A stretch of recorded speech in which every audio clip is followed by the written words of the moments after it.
오늘 말씀 여러분들과 함께 죽으면 죽으리이다 라는 제목으로 살펴보고자 합니다. 에스더는 이해할 수 없는 일을 경험했습니다. 궁중 내시 헤게는 에스더를 보자마자 에스더를 좋게 보고 귀한 대접을 했지 않습니까? 에스더는 왕궁에서 지내는 1년 동안에도요, 특별한 장식으로 차리지 않았는데도 모든 보는 사람에게 사랑을 받았다라고 성경이 기록하고 있습니다. 결국 아수에로 왕도 에스더를 보고는 모든 여자보다 더욱더 에스더를 사랑했지 않습니까? 2장 17절을 보면 에스더가 모든 처녀보다 왕 앞에 더 은총을 입었다 이렇게 기록되어 있습니다. 여러분, 근데 여러분이 좀 이렇게 느끼실 만한 일이 은총을 입었다라고 말하는 게 조금 어색하지 않아요? 미모로 선택을 받는 거잖아요, 지금. 근데 왕 앞에 에스더가 은총을 입었다라고 표현을 해요. 그러니까 왕이 에스더에게 특별히 반한지라 이렇게 하면 충분히 이해가 가는 얘기일 텐데, 근데 예쁜 여자를 왕이 왕으로 뽑는 행사에서 은총을 얻었다.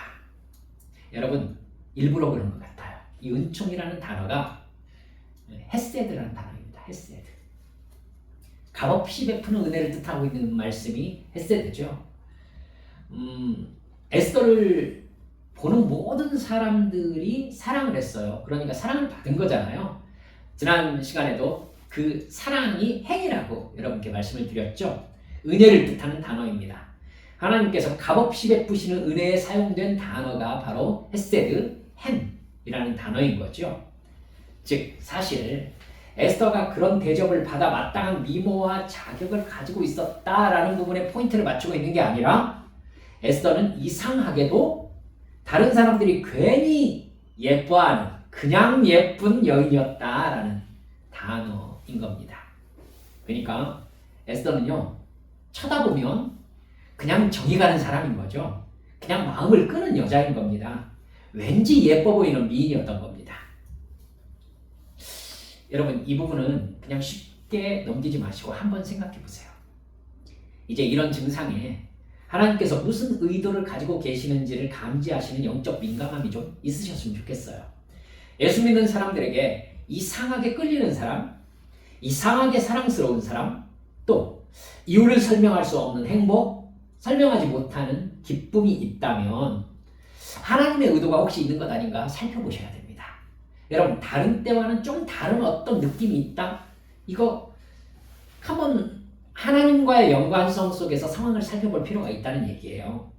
물론 결혼하셨는데도 다른 남자나 다른 여자가 이상하게 멋져 보이고 이뻐 보이면 그건 사탄의 시험이라는 것 정도는 알고 계시겠죠.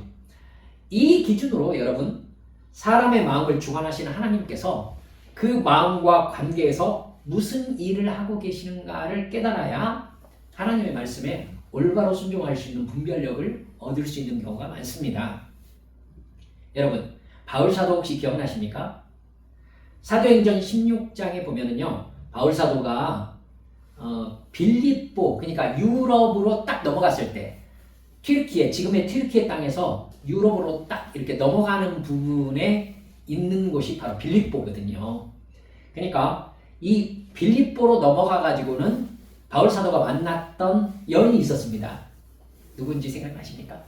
자주장사 루디아가 있습니다. 여러분, 이 루디아를 만났을 때 비슷한 증상이 나타났어요.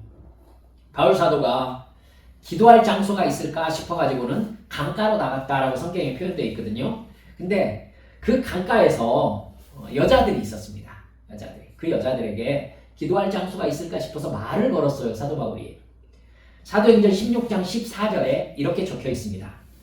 두아디라시에 있는 자색 옷감 장사로서 하나님을 섬기는 루디아라 하는 한 여자가 말을 듣고 있을 때에 주께서 그 마음을 열어 바울의 말을 따르게 하신지라. 하나님께서 루디아에게 바울 사도의 말을 듣는데 이상하게 바울 사도의 말이 루디아의 마음에 팍팍 들어오는 겁니다. 귀에 확 들어오는 거죠. 특별하게 사도 바울이 막 설교하려고 마음먹고 있는 게 아니었을 겁니다. 그냥 말씀 선포한 것도 아니고 기도할 장소 이야기와 더불어서 아마 간단하게 내가 어떤 사람이다 라고 어떤 복음을 전하지 않았을까 이렇게 싶거든요. 근데 그 말을 듣는데 루디아가 확 끌린 거예요.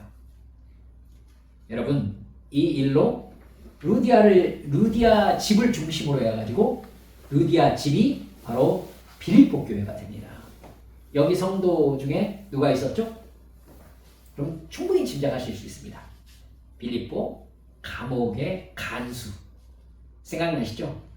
주 예수를 믿어라. 그리하면 너와 내 집이 구원을 얻으리라 말씀하신, 여러분, 감옥문이 다 열렸는데 아무도 나가지 않고 있었던 그 장면 속에서 간수가 두려워 떨며 들어가지고 얘기했잖아요. 우리가 어떻게 하면 구원 얻을 수 있겠습니까? 그러자 주 예수를 믿으라. 그리하면 너와 내 집이 구원을 얻으리라. 아마 틀림없이 이 간수와 간수의 가정, 그리고 루디아와 루디아의 가정이 아마 빌립보 교회, 유럽의 첫 교회가 되었던 것입니다. 여러분, 하나님께서 일하시는 현장에는 하나님께서 사람의 마음을 움직이는 일이 있다는 것을 기억하시기 바랍니다. 루디아가 하필 그 시간에 그 강가에 있었다. 하필 그 자리에 사도 바울이 나타났습니다. 그리고 이상하게 서로 이야기하게 되어 있습니다. 근데 루디아의 마음이 열려서 루디아가 구원을 받고 자기의 집에 사도 바울을 들여서 루디아의 집을 빌립보 교회가 되게 합니다.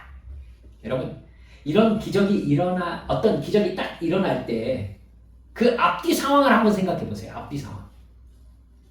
여러분, 사도 바울은 사도 바울의 일정이 있고 루디아에게는 루디아의 일정이 있잖아요. 그러니까 하나님이 이 두 사람을 만나게 하셔서 빌립보 교회를 세우시려고 두 사람이 만나는 포인트와 시간과 일들을 기가 막히게 짜맞추신 것을 볼 수 있죠. 자, 이렇게. 여러분, 하나님께서 일하실 때에는 하나님의 일을 중심으로 시간이, 사람이, 마음이, 조건이 짝짝 맞아 들어갑니다. 여러분, 이것이 어느 순간 여러분들에게 딱 느껴지는 순간이 있었다면 그 순간 하나님께서 성령의 역사가 함께 하셨던 것을 꼭 기억하셔야 됩니다. 여러분, 사람은 절대 스스로 하나님을 찾지 않습니다. 근데 내 마음속에서 하나님과 연관된 생각이 확 떠올랐습니다. 내가 한 겁니까? 그럴 수가 없어요, 사람은. 사람은 그러지 않습니다. 즉, 내 마음속에 있는 성령께서 지금 뭔가를 하신 거예요.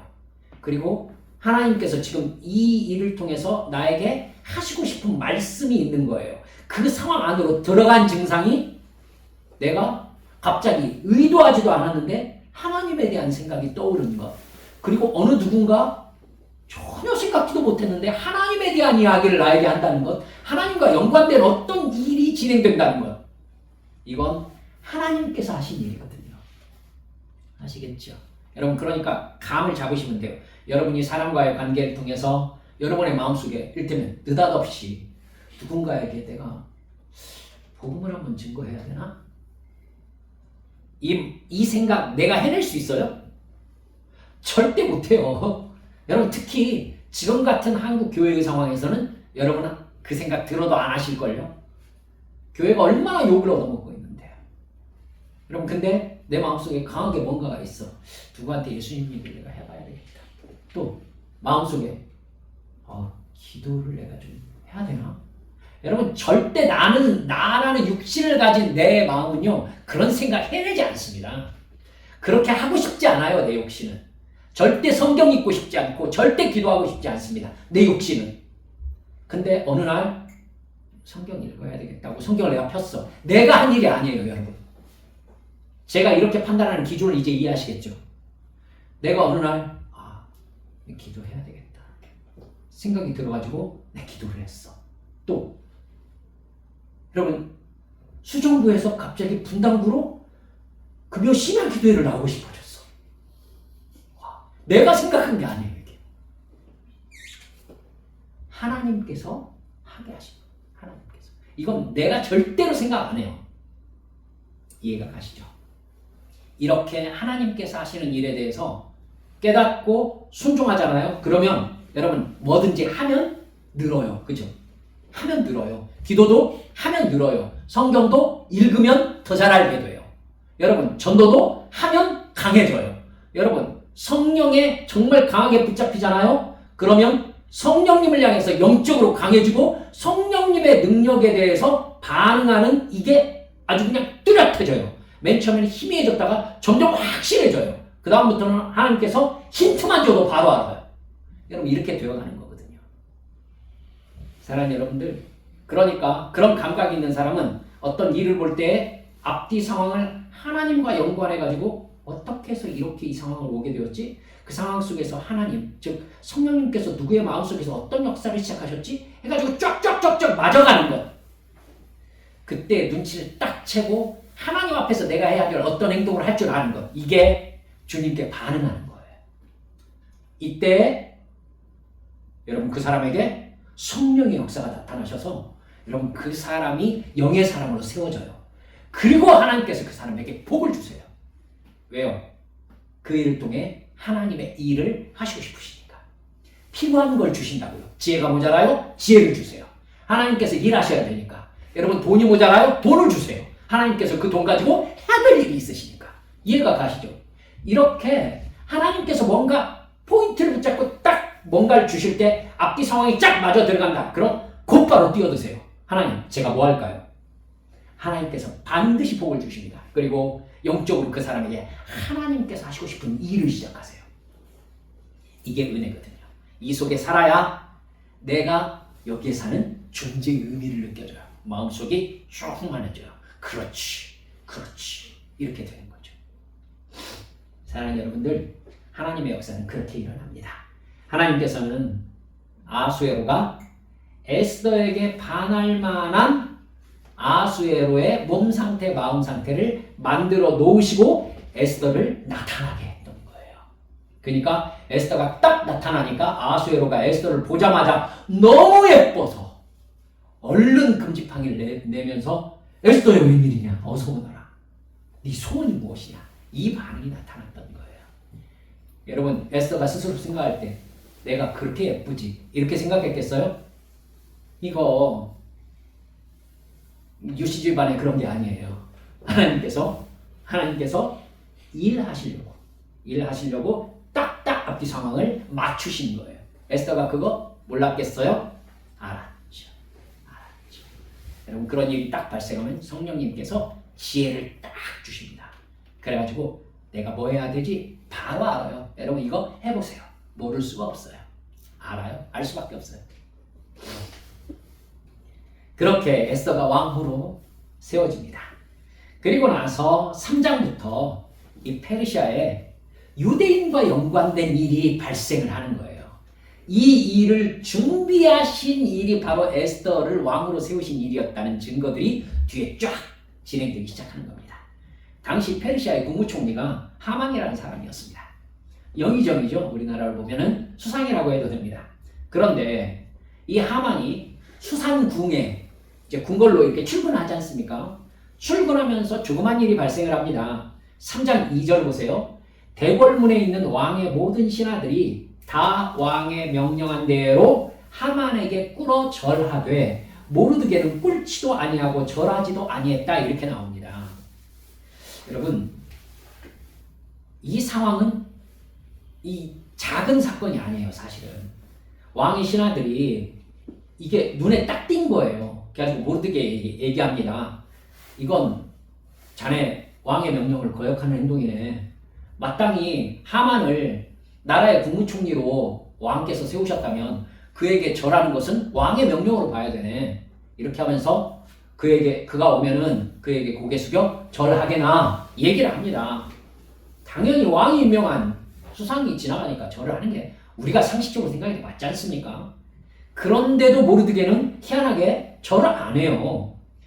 에스더가 말씀하는 족보를 보고 그 이유를 유추할 수 있습니다. 여러분 2장 5절 보면은요.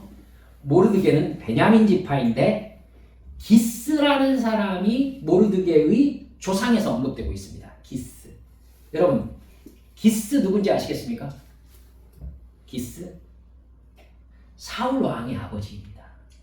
사울 왕의 아버지가 기스예요. 사울 왕 집안 사람이었던 것이죠. 모르드게가. 근데 3장 1절을 보세요. 3장 1절을 보면은 여러분 3장 1절에 하만은 아각 사람이라고 나옵니다. 아각 사람. 아각 사람은 아각 집안의 사람이라는 뜻이에요. 그럼 아각이 누구예요, 여러분? 생각나실 건데. 아각이 누구죠? 사울 왕이 아말렉을 진멸하라는 하나님의 말씀에 불순종하고 아말렉 왕을 살려왔죠. 그 아말렉 왕 이름이 아각입니다. 아각입니다. 그러니까 사울 왕이 아각을 살려왔던 일 때문에 하나님께서 사울 왕을 버리셨어요.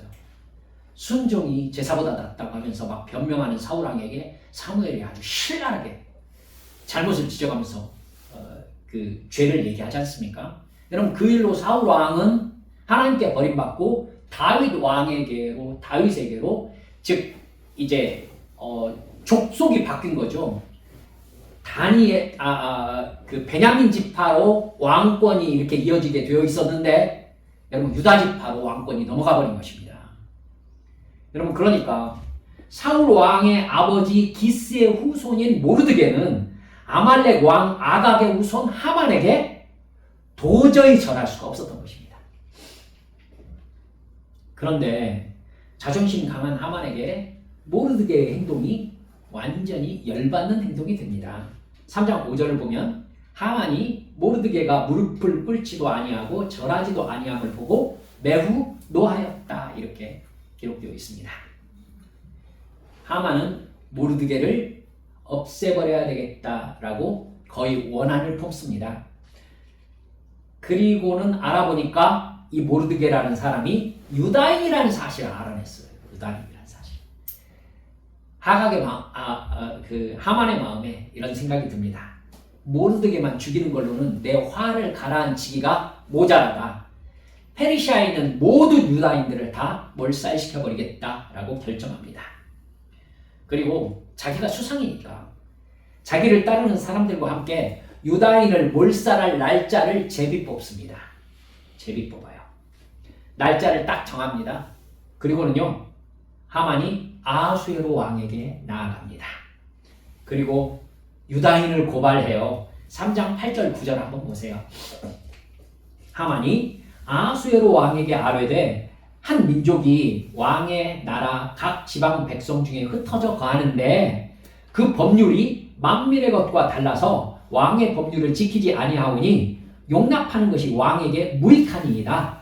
왕이 옳게 여기시거든 조서를 내려 그들을 진멸하소서. 내가 은 1만 달란트를 왕의 일을 맡은 자의 손에 맡겨 왕의 금고에 드리리이다. 대단한 제안을 한 겁니다.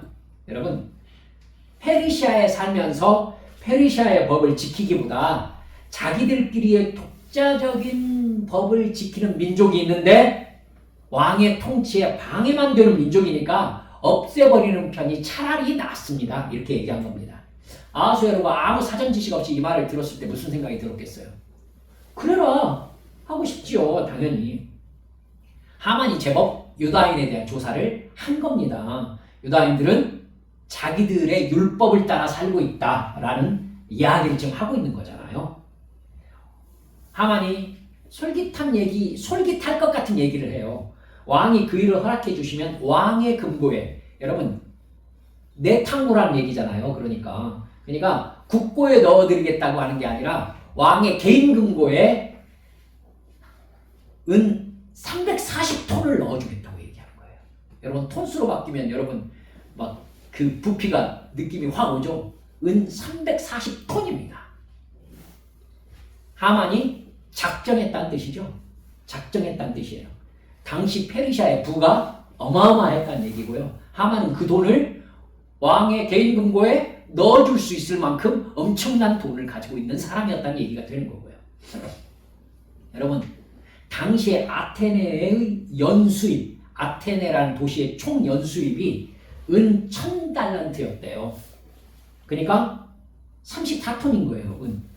근데 그 10배의 은을 왕의 금고, 내탕고에 넣어드리겠다라고 얘기하는 것이죠.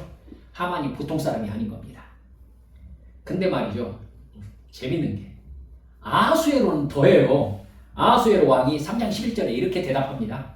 아하수에로가 하만에게 그 은을 너에게 주고 그 백성도 너에게 준다. 네 마음대로 해라. 이렇게 얘기합니다. 그런 푼돈을 나한테 준다고 해. 그냥 너 가져. 이런 거예요. 그리고 그 백성 네 뜻대로 다 없애버려. 얘기한 겁니다. 하만이 그 얘기를 듣고 즉각 움직입니다. 3장 13절에 보면은요. 12째 달 아달월 13일 이게 지금 유다인을 몰살시킬 날짜를 받은 겁니다. 날짜를 받은 게 12째 달 아달월 13일 하루 동안에 모든 유다인을, 그러니까 페르시아 제국 안에 있는 모든 유다인을 젊은이, 늙은이, 어린이, 여인들을 막론하고 죽이고 도륙하고 진멸하고. 여러분 성경에서 3번 같은 의미의 동사가 반복될 때에는 완벽함을 강조하는 얘기라는 거 여러분 아시죠? 거룩하다, 거룩하다, 거룩하다, 지극히 거룩하다는 얘기예요. 그러니까 여러분 죽이고 도륙하고 진멸하고 같은 의미잖아요. 완전히 없애버려라 그 얘기죠. 그리고 그 재산을 탈취하라. 이게 하만이 왕의 인장반지를 찍어서 만든 명령조서였습니다. 여러분 아하수에로가 자기 인장반지를 빼가지고 하만에게 준 거예요. 그러니까 네 마음대로 조서에 쓰고 내 도장으로 거기에다가 도장 반지를 쳐라. 도장을 거기에다가 찍어라. 얘기한 겁니다. 페르시아 전역에 이 조서가 전달됩니다. 여러분 이 명령을 누가 가장 먼저 알았겠어요? 여러분 당연히 수산궁에 근무하는 모르드게였죠. 4장 1절에 보면 모르드게가 이 모든 일을 알고 자기의 옷을 찢고 굵은 베옷을 입고 재를 뒤집어 쓰고 성중에 나아가서 대성통곡하며 대궐문 앞까지 이르렀으니 굵은 베옷을 입은 자는 대궐문에 들어가지 못함이라. 이렇게 나옵니다. 여러분 굵은 베옷을 입은 자가 대궐 안에 들어가서 왕에게 무슨 짓을 할지 모르니까 문을 통과하지 못하는 거예요. 굵은 베옷을 입은 사람, 즉 한과 통곡하면서 슬픔에 잠긴 자는 베옷을 입은 채로는 왕의 궁궐 문을 통과할 수가 없었습니다. 그러니까 모르드게는 하만의 명령이 자기 때문이라는 사실을 안 거예요. 왕의 조서가 페르시아 전역에 반포되자 각지에 살던 유다인들 난리 났죠. 그 날짜에 페르시아 안에 있는 모든 사람들이 유대인들을 합법적으로 죽일 수 있는 거고 유대인들은 거기에 저항하지 못하는 상황인 거예요. 애통하며 울며 부르짖고 굵은 베옷을 입고 재 누운 자가 무수했다. 4장 3절에 나와 있습니다. 남녀노소를 막론하고 유다인들은 모두 살해당하고 재산은 모두 탈취당할 상황이었던 것이죠. 에스더는 궁궐 안에 있기 때문에 지금 이 상황을 알 수가 없는 거예요. 에스더가 모르드게가 굵은 베옷을 입고 통곡하면서 대궐문 앞에 있다라는 소식을 듣습니다. 내시를 모르드게에게 보냅니다. 그래서 무슨 상황인지 알아봐요. 모르드게가 에스더가 보낸 사람에게 자기가 하만에게 절하지 않았던 일, 그리고 그 일 때문에 하만이 유다인들을 다 몰살시키려고 왕의 금고에 바치기로 한 금액까지 아주 자세하게 에스더에게 전하라고 얘기합니다. 그리고 에스더에게 뭐라고 하느냐면은 왕 앞에 나아가서 살려달라고 구하십시오. 이렇게 얘기를 해요. 에스더가 그 소식을 듣고 다시 모르드게에게 전한 말씀이 4장 11절이에요. 한번 보시겠습니까? 왕의 신하들과 왕의 각 지방 백성이 다 알거니와 남녀를 막론하고 부름을 받지 아니하고 안뜰에 들어가서 왕에게 나아가면 오직 죽이는 법이요. 왕이 그 자에게 규가 지팡이 규자입니다. 왕이 그 자에게 금지팡이를 내밀어야 살 것이라. 이제 내가 부름을 입어 왕에게 나아가지 못한 지가 이미 30일이라 하니라. 여러분 다민족 사회였던 페르시아에는요 왕을 암살하려는 시도가 많았기 때문에요 왕을 만나는 법이 복잡하고 엄하게 지켜지고 있었습니다. 만일 왕이 부르지 않았는데 왕 앞에 나아갔어요. 그랬는데 왕이 자기 앞에 나오는 것을 허락하는 행동이 뭐였냐면은 지팡이를 그 사람에게 딱 내미는 것이었어요. 근데 그 사람을 왕이 만나고 싶지 않아요. 그래서 금지팡이를 그 사람에게 내밀지 않으면은요 시종이 곧바로 그를 데려다가 처형하는 겁니다. 왜냐하면 여러분 그 사람을 암살자 취급을 하는 겁니다. 여러분, 에스더는 그 상황에서 왕의 부름을 받지 못한 지가 한 달째였던 거예요. 왕 앞에 에스더가 나아갔을 때 왕이 지팡이를 내밀지 않을 가능성이 상당하다는 얘기인 겁니다. 그러자 여러분, 이 소식을 들은 모르드게가 에스더에게 다시 소식을 전합니다. 왕후께서는 궁궐에 계시다고 해서 모든 유다 사람들이 겪는 재난을 피할 수 있다고 생각하십니까? 이런 때 왕후께서 입을 다물고 계시면 유다 사람들은 다른 곳에서라도 도움을 얻어서 마침내는 구원을 받고 살아날 것입니다. 여러분, 모르드게는 하나님께서 유다인을 지키고 계시다는 믿음이 있었던 사람인 거죠. 그러니까 에스더, 당신께서 말하지 않는다 해도 유다는 다른 곳으로부터 도움을 받아서 살아날 겁니다. 하지만 만약에 그렇다면 에스더, 당신은, 그리고 당신의 집은 마땅히 해야 될 일을 하지 않았음으로 말미암아서 멸망하게 될 것입니다. 즉 불순종한 사람이 될 것이라는 말입니다. 모르드게가 하나님과 어떤 관계를 맺고 있는지 아시겠죠? 왕후께서 이처럼 왕후의 자리에 오르신 것이 바로 이런 일 때문인지를 누가 알겠습니까? 이렇게 소식을 딱 전하는 겁니다. 모르드게는 하나님께서 이 일의 모든 배후가 되신다는 사실을 알고 믿고 있었습니다. 그 하나님의 역사 속에서 에스더가 해야 할 몫이 무엇인지 올바로 파악하고 순종하라는 것이죠.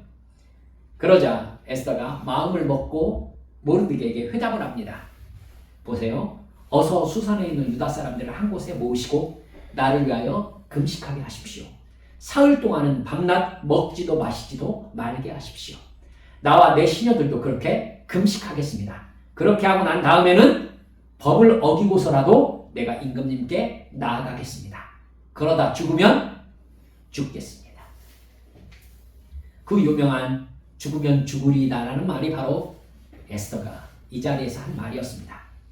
에스더와 시녀들이 앞으로 3일 동안 먹지도 마시지도 않고 금식한 후에 법을 어기고 왕 앞에 나아가겠다는 말입니다. 왕이 부르지도 않았음에도 불구하고 왕 앞에 내 뜻대로 나아가겠다는 것이죠. 그렇게 해서 왕이 금규를 내밀지 않아서 죽는다고 하면 죽겠다는 것입니다. 모르드게는 수산성에 있는 유다인들에게 3일 동안의 금식령을 선포합니다. 자기도 그렇게 기도하면서 하나님께 간절히 매달려 기도합니다. 그렇게 에스더와 수산성에 사는 유다 사람들은 모두 3일 동안 금식하며 하나님께 부르짖습니다. 에스더는 이 상황에서 자신이 죽게 된다면 죽을 것이라는 각오를 하고요.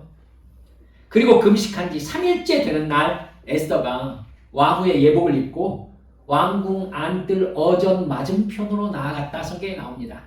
여러분, 에스더 성경 말씀에서 가장 긴장이 고조되어 있는 부분이지요. 그런데 우리가 읽었던 오늘 본문 5장 2절 말씀 보면 이렇게 나옵니다. 왕후 에스더가 뜰에 선 것을 본즉 매우 사랑스러움으로 손에 잡았던 금규를 그에게 내미니 에스더가 가까이 가서 금규 끝을 만진지라. 왕이 이르되 왕후 에스더여, 그대의 소원이 무엇이며 요구가 무엇이냐? 나라의 절반이라도 그대에게 주겠노라 하니. 와, 여러분, 에스더를 사랑스럽게 보이게 하는 하나님의 역사하심이 여전히 아수에로 왕에게 강력하게 임하여 있는 것입니다. 만약 거기에서 왕이 에스더를 모른 채하고 왕의 금지팡이를 내밀지 않았다면 에스더는 즉시 죽임을 당해야 되는 상황이었던 것이죠. 근데 하나님은 믿음의 결단을 한 에스더를 위해서, 하나님 앞에 3일 동안 부르짖은 에스더를 위해서 이렇게 아무렇지도 않게 문제를 해결해 버리십니다. 뿐만 아니라 아수에로는 에스더가 너무 사랑스러워서 왜 찾아왔냐고 하면서 소원이 무엇이냐고 묻는데 나라의 절반이라도 그에게 내가 주겠노라고 약속을 하는 거예요.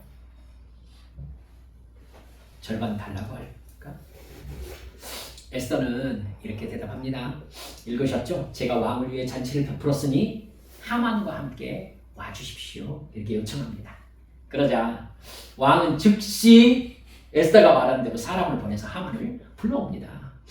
그러니까 이 두 사람이 에스더가 베푼 잔치에 쫙 나아가는 것이죠. 그 잔치에서도 왕이 에스더에게 말합니다. 이번에는 옆에서 하만이 듣고 있지요. 당신의 간청이 무엇이오? 내가 들어주겠소. 당신이 바란다면 나라의 절반이라도 그대에게 내가 주겠소. 그러자 에스더는 또 이렇게 얘기합니다. 제가 드릴 간구와 소청은 별것이 아닙니다. 제가 임금님께 은혜를 입어서 임금님께서 저의 간청을 들어주신다면 내일 잔치를 차려서 두 분을 다시 한번 모시고 싶습니다. 그때에는 임금님의 분부대로 제가 제 소원을 임금님께 아뢰겠습니다. 자, 오늘 말씀은 여기까지 나누면서 우리가 하나 마음에 담았으면 하는 내용이 있습니다.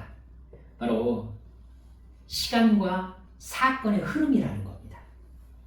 분명히 에스더 성경의 사건은 하만이 유대인을 페르시아에서 모두 다 몰살하려는 계획 때문에 발생한 위기 상황입니다. 즉, 여러분 이걸 보면은 여기를 죽음이라고 합시다. 그리고 여기가 일이 발생했다라고 합시다. 여러분, 그러니까 이 날짜를 받은 이 날짜를 향해서 죽음이라는 날짜를 향해서 여러분 상황이 급격히 악화되고 있는 거예요. 이렇게 쫙. 여러분도 이제 어떤 일들을 겪으면서 경험하셨겠지만은 일이 안 좋아지려면요, 안 좋아지려는 증상들이 있어요. 이렇게 증상들이. 하필 그때 그 일이 그런 식으로 연결되어 가지고는 안 좋아져요. 그리고 그 안 좋아진 것이 다시 어떤 연관되어진 일들과 연결되어져서 더 안 좋아져요. 이 더 안 좋아진 사건 속에서의 나의 반응이 또 누구에게 오해가 생겨가지고요, 상황이 더욱더 안 좋아져요. 이러면서 방향성이 생겨나요. 여러분 그거 경험하셨어요? 진짜 안 좋아지려면은 이 안 좋아지는 사건이 정말 결정적으로 발생하기 전에 일이 발생해요. 여러분 이걸 무슨 하임리히 법칙으로 얘기를 하는 사람도 있어요. 그런데 여러분 영적으로도 이런 일이 있어요. 진짜 안 되려면 여러분 누군가 정말 어떤 일을 결정적으로 겪는 순간에는요, 여기를 향해 가는 방향성이 생겨나요. 그리고 일이 이렇게만 돼요. 이렇게. 근데 보세요. 지금 모르드게가 절을 하지 않은 것은요, 나름대로의 하나님과 연관된 민족 감정이거든요. 근데 이 일이 하만에게는 이렇게 해석되었어요. 그리고 그거에 대해서 하만이 이런 조치를 했어요. 그러니까 모르드게는 이걸 생각했지 못했으면 틀림이 없거든요. 전혀 생각하지 못했을 거예요. 그런데 자기가 절하지 않은 것이 결국 자기뿐만 아니라 페르시아 전역에 있는 유다인들이 모두 다 몰살당하는 상황이 생긴 거예요. 이걸 향해서 급격히 상황이 악화되고 있어요. 여러분, 그런데 지금 우리가 읽은 본문에서 무슨 일이 벌어져요? 여기에서 이 방향이 어떻게? 완전히 다시 터닝 포인트를 맞이하고 반전이 일어나고 있어요. 그래서 쫙 올라가거든요. 여러분이 에스더 내용을 알고 있기 때문에 말씀을 드리면은, 제비를 뽑다라는 말이 부르예요. 부르라는 말이거든요. 바로 에스더가 설명하고자 하는 그게 뭐냐면요, 이스라엘이 지키는 명령 중에 이스라엘이 지키는 명절 중에 하나님께서 율법에서 명하지 않은 명절이 하나 있어요. 그게 뭐냐면 부림절이에요. 부림절. 그 부림절이 언제가 부르입니까? 바로 제가 말씀드렸던 몰살당하는 그 날짜를 제비 뽑아서 얻은 거잖아요. 바로 자기들이 죽을 이 상황에서 하나님께서 자기들을 어떻게 구원해 주셨는가를 기억하면서 지키는 날이 바로 부림절이거든요. 왜 그날을 제비 뽑은 날이라고 이름을 붙여가지고 지키는지 여러분 대충 아시겠죠? 기가 막힌 반전이 들어있는 겁니다. 여러분, 오늘 우리가 읽은 성경 말씀 안에 이 반전이 들어있어요. 반전. 그러면 여러분들 이제 여러분들께서 결론을 말씀하실 수 있습니다. 이 반전이, 즉 죽음을 향해 내려가던 이 화살표가 삶을 향해서 완전히 반전되어지는 이 포인트 바로 전에 무슨 사건이 있었습니까? 대답하세요. 딱 반전으로 올라가는 이 반전 바로 전에 여러분, 에스더와 수상성 사람들의 3일간의 금식 기도가 있었던 거예요. 금식 기도가. 사랑하는 여러분들, 그래서 기도의 힘을 과소평가하지 말라는 것입니다. 여러분, 하나님께서요, 모르드게는 얘기하잖아요. 당신이 아니어도 유다인은 구원을 얻을 것입니다. 그러니까 하나님께서 어떤 일을 하실 거라는 걸 모르드게는 알고 있어요. 근데 여러분, 그 알고 있는 구원을 눈앞에 보이게 하는 것이 뭐예요? 기도예요. 그렇죠? 사랑하는 여러분들, 우리가 하나님과 관계를 맺고 있는 하나님의 아들, 딸들이에요. 그러니 하나님께서는 우리의 기도를 절대 그냥 넘기실 수가 없습니다. 여러분, 우리가 잘못 기도하고 있거나 잘못된 걸 간구하고 있으면 하나님은 적어도 뭐라고 하셔야 되냐면 나에게 그 기도하지 말라고 얘기하셔야 돼요. 자식이니까. 그쵸? 내가 그거에 매달려 있어봐요. 그러면은 한없이 안 들은 채 하실 거예요? 여러분들이 이를테면 여러분들의 자녀가 1억만 달라고 날마다 울면서 얘기해요. 여러분 뭐라고 하실 거예요? 대답 안 하실 거예요, 그냥? 안 되라고 얘기하셔야 되잖아요. 여러분, 하나님은 적어도 우리의 기도에 안 된다면 안 된다고 얘기를 하셔야 되는 아버지란 말이에요. 근데 그럼 제가 이렇게 여러분께 여쭙죠. 하나님께 안 된다는 대답을 들어보신 분, 들으셨다면 언제 들으셨습니까? 하나님의 안 된다는 절대 두려운 말씀이 아니잖아요. 그렇죠? 두려운 말씀이 아니잖아요. 즉 우리는 하나님께 기도한 적이 없기 때문에 하나님의 노라는 대답조차도 들어본 적이 없단 말입니다.